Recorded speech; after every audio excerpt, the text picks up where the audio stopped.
আমরা সরকারের কাছে জোর দাবি জানাচ্ছি, অল্প সময়ের মধ্যে শিক্ষকদের বকেয়া সমস্ত বেতন ভাতা, উৎসব ভাতা সহ প্রদান করার জন্য আমরা অনুরোধ করছি। যদি না করা হয়, প্রয়োজনে কুমিল্লার রাজপথ অচল করে দেওয়া হবে। এদেশের ওলামায়ে কেরাম জাতির কঠিন মুহূর্তে আমাদের প্রয়োজন। যখন কোন করোনা ভাইরাস হয়েছিল, দেশে যখন মহামারী শুরু হয়, দেশে যখন কোন ধরনের অনাকাঙ্ক্ষিত ঘটনা ঘটে, তখন সরকার উপদেষ্টারা, ডিসি, এসপি সাহেবরা আমাদের কাছে দোয়ার জন্য আসেন, ওসি সাহেবরা দোয়ার জন্য আসেন। বিপদে পড়লে ওলামায়ে কেরামের প্রয়োজন হয়। অথচ সমাজের সাথে, নারীর সাথে, প্রত্যেকটি মানুষের সাথে ওলামায়ে কেরামের সম্পর্ক।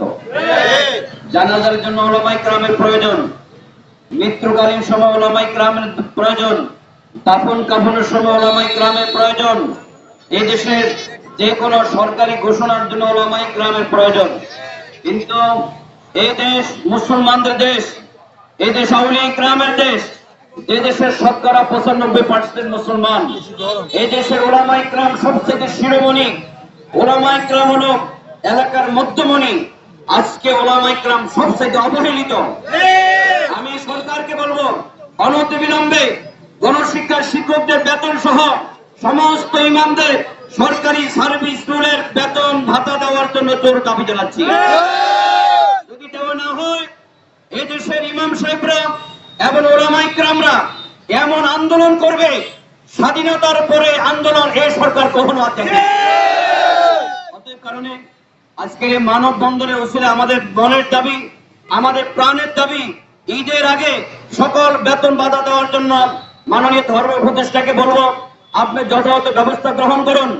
আপনি নিজের সেমিনারে বলেছেন, আমি অনতিবিলম্বে আমি শিক্ষকদের বকেয়া ভাতা দিব এবং ইমামদের সম্মানী ভাতা দিব, সার্ভিস টোলের ব্যবস্থা করব। আজকে আপনার সেই কথা কোথায় গেল? ঈদের আগে আমি চাই, যদি আপনি ধর্ম উপদেষ্টা থাকতে চান, অনতিবিলম্বে শিক্ষকদের, গণশিক্ষার সকল শিক্ষকদের বেতন ভাতা পরিশোধ করার জন্য আপনি ব্যবস্থা করুন। ঈদের পরে আপনি এই পদে থাকতে পারবেন না। আজকের আন্দোলন সফল হোক, বাস্তবায়িত হোক, এই প্রত্যাশা রেখে আমি আমার সংক্ষিপ্ত কথা শেষ করলাম। আসসালামু আলাইকুম ওয়া রাহমাতুল্লাহি ওয়া বারাকাতুহু।